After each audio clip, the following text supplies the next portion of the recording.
Sekali lagi selamat pagi, salam sejahtera untuk semua. Saya juga termasuk orang yang senang RPtra berdiri lagi.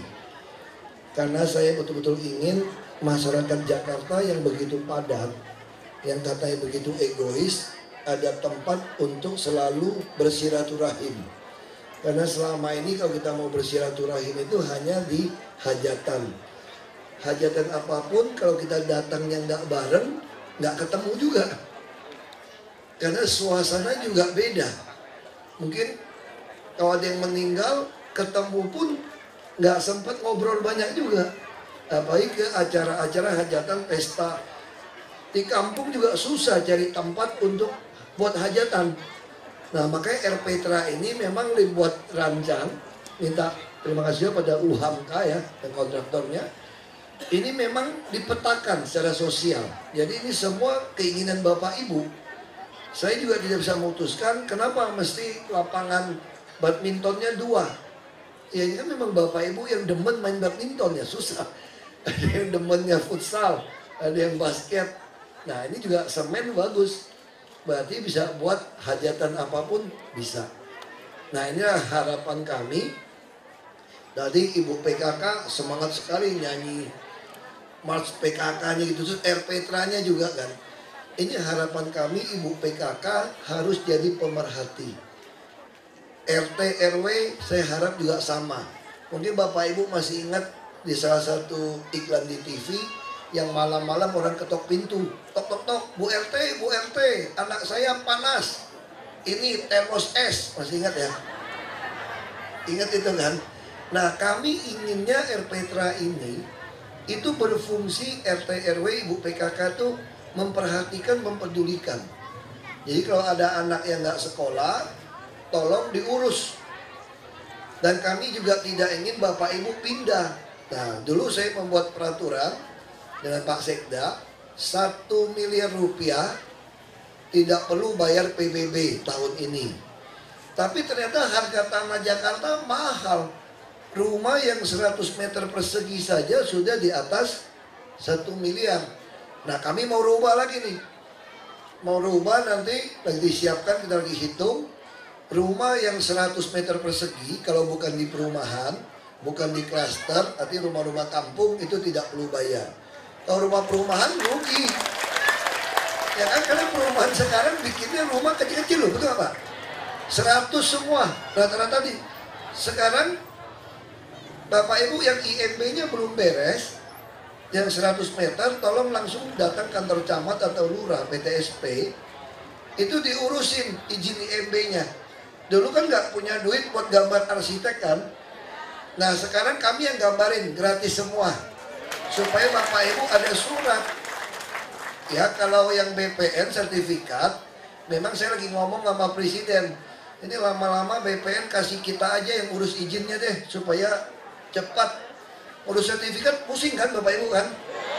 Nah itu belum di wilayah kita. Mudah-mudahan aja cepat nanti semua izin ke kita. Kalau harga beras mungkin Bapak Ibu nggak sadar, dari tahun lalu harga beras di Jakarta paling stabil, tidak naiknya terlalu tinggi, malah daerah produsen naik. Kita sekarang mampu operasi pasar 1 liter 6.800 terus. Kita nggak ada tunggu hari raya. Nah saya lagi usahakan daging. Daging kalau kapalnya nambah, pemotong kita baik, daging pun kita mau usahakan di bawah 100.000. Bahkan buat anak-anak pemegang KJP, saya harapkan tiap 1 minggu bisalah beli setengah kilo daging buat masak sop. Nah kami mau subsidi mungkin setengah harga.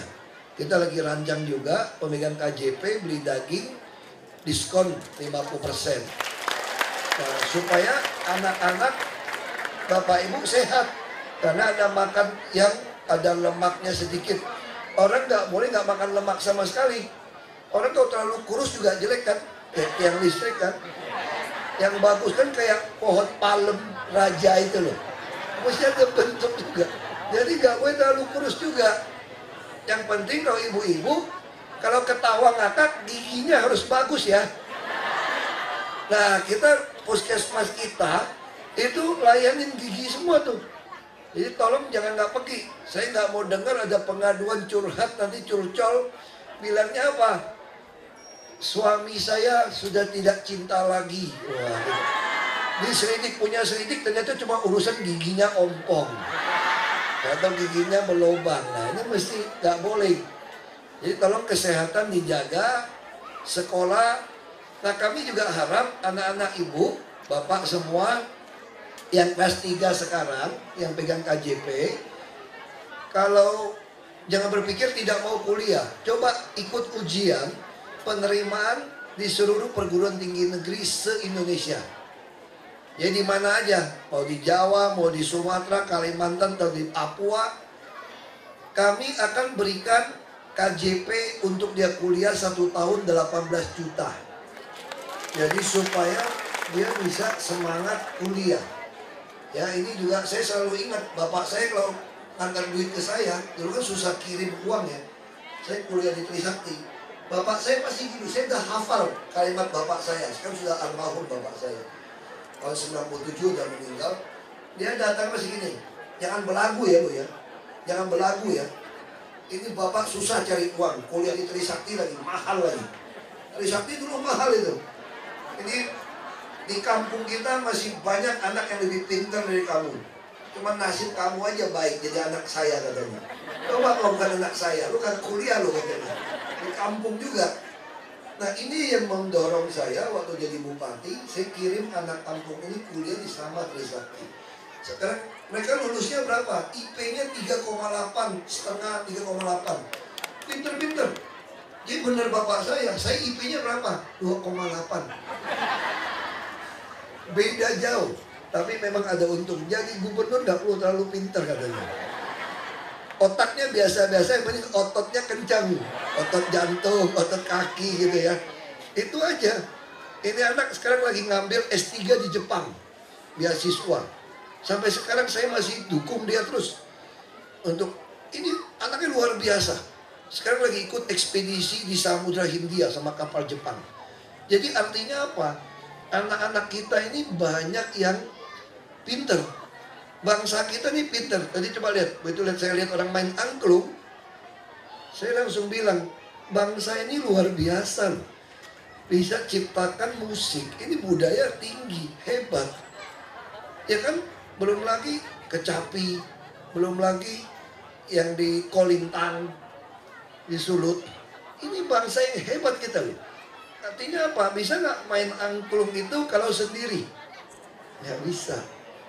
Makanya masyarakat kita itu terkenal dari dulu tuh gotong royong. Angklung nih gotong royong nih. Sama nanti di RPTRA. Kami ingin ada RPTRA, Bapak Ibu ini gotong royong. Saling memperhatikan. Nggak usah keluar duit, cuma lapor kami aja. Siapa yang ada masalah, nanti lurah, camat yang ngurus.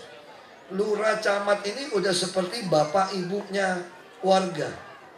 Jadi kalau ada yang sakit, kami lagi berpikir kalau sakit ke rumah sakit nggak bayar. Tapi kalau dia nggak punya duit, nyewa taksi kan bayar. Nah kami ingin telepon puskesmas biar dokternya yang datang. Kita lagi rancang 1.250 orang ada dokter ngurusin. Kalau nggak kasihan kan? Nah terus kami lagi pikir sekarang kita ada namanya palliative care itu kalau sakit udah pakai obat susah biasa dikembalikan ke rumah dokternya datang. Tapi kalau rumahnya jelek gitu ya panas, paling enak di rumah sakit betul nggak? Pakai AC, air panas, dimandiin, dikasih makan. Apalagi bapak-bapak demen kali kalau susternya cantik, muda, nggak pulang-pulang dia. Ya kan? Nggak pulang-pulang tuh. Jadi ini yang memang harus kita pikir, rumah sakit kepenuhan. Nah sekarang rumah sakit kita tahun lalu berhasil menambah hampir 1.500 ranjang. Tahun ini mungkin hampir 500 lagi. Jadi kita tambah 1.900-an ranjang sebetulnya sampai tahun ini. Makanya sekarang kita selalu rumah sakit di Jakarta itu ada kosong 400-an buat serap. Tapi kenapa beberapa rumah sakit penuh? Dasar orang kita kan memang begitu kan. Kalau jauh-jauh nggak mau, maunya dekat rumah. Tuh contoh Cengkareng tuh, penuh rumah sakitnya. Padahal rumah sakit lain Tarakan kosong, nggak mau pindah dia. Maunya dekat rumah. Nah saya juga maklum. Kenapa saya maklum? Karena kalau pindah terlalu jauh, biaya makan yang nunggunya mahal. Nah, makanya kita merancang tiap kecamatan ada rumah sakit tipe D. Supaya kalau ada orang sakit di opname, biar dia hanya di kecamatan. Dan di kecamatan kita dorong banyak dokter spesialis. Nah, saya tidak ingin orang sakit tidak berani berobat di Jakarta. Kalau kita tua-tua, ini lokal punya kebijaksanaan gitu ya. Mereka bilang begini, kebijaksanaan lokal bilang begini, nggak ada duit nggak apa-apa, yang penting sehat. Nggak pintar nggak apa-apa, yang penting sehat, itu dulu. Kita maunya apa? Pintar, sehat, dan berduit. Baru betul ya? Jadi ingatnya gampang. Otaknya, kepalanya penuh, perutnya penuh, dompetnya penuh. Nah, itulah. Kalau kepalanya penuh, berarti dari sisi pendidikannya dapat, dari sisi agamanya juga baik, budayanya juga baik. Perut penuh, boleh makan banyak. Kalau sehat, makan durian terus juga nggak apa-apa kan? Sehat. Nah, kalau dompet penuh, artinya punya duit untuk belanja. Ini ya kira-kira harapan kami. Saya harap Bapak Ibu saling memperhatikan, itu nomor satu. Ini gotong royong. Jadi kami tidak ingin ada yang sakit, tidak sekolah, apalagi rumahnya jelek. Nah, lalu misalnya nih, Bapak Ibu pengen punya apartemen juga nih. Ini rumah-rumah mau dirubah jadi apartemen, dapat halaman. Saya tawarkan program, ini dagang kita. Ini kita dagang ya. Ini dagang ini. Tadi kan saya kasih contoh rumah 100 meter. Ini 100 meter punya anak, mau dibelah masa jadi 25-25. Nggak lucu juga kan? Terus udah padat lagi. Orang Indonesia mirip semua lah. Orang Betawi, orang Belitung mirip. Tadi rumahnya gede, harapannya gede. Punya anak mantu, bikin di sebelah, bikin sebelah. Akhirnya jadi padat, gak bisa masuk. Atapnya pun. Nah, sekarang kita mau tawarin begini. Kalau Bapak Ibu punya tanah 100 meter, 100 meter ini, ada hak milik, kan saya sudah urus sertifikat, urus IMB. Kita mau bangunin apartemen ke atas, mungkin 23 lantai, 24 lantai. Bapak Ibu dapat 1,5 kali. Jadi kalau 1,5 kali berarti dapat 150 meter. Nah, kalau satu apartemen 2 kamar 30 meter, udah gede Pak ya. Udah mahal ini, 30 meter udah miliaran kalau jual ini. Kami kasih 5 berarti. Sertifikat. Jadi 100 meter berubah jadi 5 apartemen. Bisa 2 buat tinggal, 3 sewain. Hak milik. Nanti tanahnya, berarti kan 2 hektar. Kami bikin kan jadi 1 hektar ke atas. Nanti 1 hektarnya kita bikin taman lagi yang gede. Nah, saya dapat untungnya di mana? Pemda dapat untung dong. Kan Bapak Ibu misalnya ada 1 lantai, 2 lantai. Digabungin kan jadi 4 lantai. Ditambah 1,5 kali 6 lantai. Saya kan bangunnya kan 24 lantai. Saya untung berapa? Ya 18 lantai untungnya. Ya kan dagang kan. Nah, yang saya untung ini buat siapa? Bukan buat Pemda. Buat nolong orang-orang yang nggak punya rumah. Jadi orang Jakarta ini banyak nggak mampu beli rumah. Mereka tinggal di situ, cukup bayar biaya pemeliharaan 15.000. Yang tinggal di rumah susun, Bapak Ibu, naik bus gak bayar loh di Jakarta seumur hidup. Gak usah bayar. Gak tahu nanti kalau udah berpikir yang lainnya. Udah kaya harus bayar. Tahu belum, gak usah bayar. Anaknya dapat KJP. Ada dokter urusin. Nah, ini yang jadi yang saya khayalkan dulu. Dulu kalau nenek saya sakit, karena bapak saya orang kaya di kampung gitu kan ya. Kalau punya duit di kampung, mana ada nenek saya dibawa ke dokter. Bapak saya telepon, tek. Zaman dulu ke operator, sambung dokter. Wah, suruh dokternya datang ke rumah. Jadi nenek saya itu nggak pernah ke rumah sakit, dokter yang datang. Nah, model ini yang saya mau lakukan.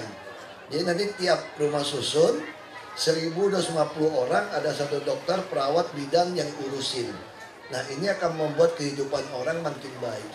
Jadi kalau tingkat kebahagiaan Bapak Ibu makin baik, umurnya tambah panjang, lebih berduit, orang akan suka tinggal di Jakarta. Sekarang macet-macet, banjir aja orang demen ya nggak? Apalagi kalau enggak. Nah katanya, nah makanya kalau enggak, kami tidak mau membiarkan orang tinggal di pinggir sungai, di waduk, di saluran, akan kami bongkar. Usaha juga sama, Bapak Ibu harus usaha, daftarkan ke rekening Bank DKI. Kami berusaha menyalurkan kredit. BRI punya duit 20 triliun mau disalurkan. Bunga hanya 9% per tahun. Bingung nyari siapa yang mau dipinjemin. Karena kita nggak kenal. Nah coba kalau Bapak Ibu dagang, mulai pakai bank. Jadi uang keluar masuk duitnya di situ. Mau dagang PKL juga di situ. Kami akan pelajarin, kami bisa kasih kredit. Bank DKI kasih 1% per bulan. Saya siapkan 1 triliun buat kasih kredit. 10 juta satu orang. Saya pikir bisa dapat 100 ribu. Sampai hari ini baru 20 ribu. Yang lain kenapa kami nggak kasih? Nyuruh bayar 4 ribu sehari aja kagak bayar. Gimana kasih 10 juta? Kabur dia. Jadi cara nilai orang tuh begitu. Kamu setia nggak sama hal-hal yang uang kecil? Kalau uang kecil aja dia kagak jujur, siapa yang mau pinjemin uang gede? Nah itu kira-kira cara analisanya. Ya, jadi saya harap Bapak Ibu manfaatkan sekali lagi RPtra ini. Ini kita resmikan 2 ya Bu ya? Oh 1 ya. Inilah memang kesulitan kalau minta uang CSR. Gak apa-apa Pak, saya datang kok Pak. Kalau kemarin saya resmiin taman karena pakai APBD nih, sekaya tanda tangan 11. Wah, langsung keliling meja aja. Datang 1 lokasi, enak. Tapi kalau RPtra, beliau nyumbang 2, tetap mesti datang 2 kali. Ini kita belajar. Anggaran ini juga, kami kan bangun 150. Nanti RAB-nya dipinjem tuh, dilihat itu. Ya kan, masa DKI begitu bangun 3 miliar kayak beginian. Orang bikin 1 miliar, kita 3 miliar. Nah, ini yang mesti kita belajar dari swasta biar uangnya hemat. Ya sekali lagi Bapak Ibu, saya harap Bapak Ibu juga ngumpul. Kalau lagi sholat juga ingat kami, doakan kami. Karena pejabat kalau nggak didoakan gampang nggak amanah katanya gitu. Jadi kalau didoakan terus bisa amanah. Karena ilmu manajemen gampang teorinya. Kalau diterjemahkan bahasa Indonesia kira-kira begini. Orang baik pun kalau tanpa pengawasan maka dia akan jadi buruk, tidak baik. Tapi orang yang buruk, yang tidak baik, kalau ada pengawasan yang baik maka dia pasti baik. Ini sistem manajemen. Makanya kami harapkan pengawasan di tempat ini ada pengurusnya. Kita pasang CCTV, kita tidak ingin jadi rusak. Masyarakat tidak pelihara, ini tanggung jawab lurah, camat. Kami pun harus diawasin. Bukan hanya diawasin, tapi juga didoakan. Bukan didoakan pas udah telentang, udah dingin. Tapi didoakan ketika belum telentang jadi dingin. Baru kita berguna untuk masyarakat banyak. Ya sekali lagi terima kasih untuk kerjasamanya. Saya bangga dengan warga di Pesanggerahan ini. Begitu semangat. Tidak ada premanisme, ya kan, luar biasa.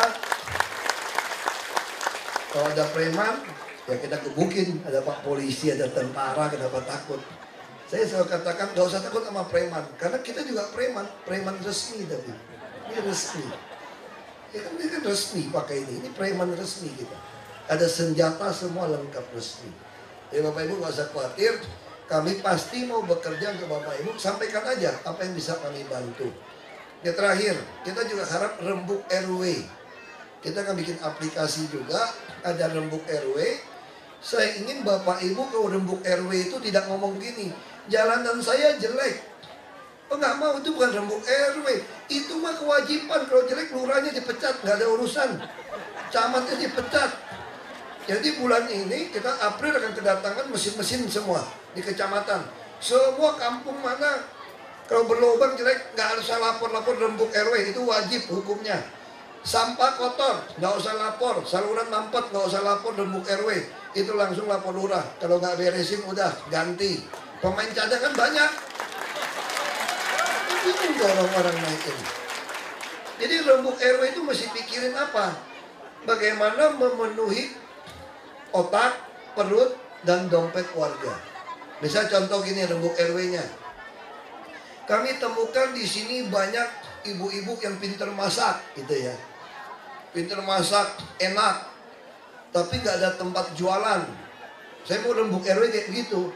Di sana ada tanah Pak Haji yang ada embung, 1 hektar, 2 hektar. Gimana kalau Pemda RW ini beli tanah itu jadikan tempat wisata lalu dibuat dagang. Itu baru rembuk RW. Langsung dinas yang terkait berpikir beli tanah itu, membuat embung, menyediakan kios-kios jualan melati. Misal contoh gini juga, ibu-ibu tiba-tiba mulai sadar di sini banyak takut kejangkit HIV misalnya gitu.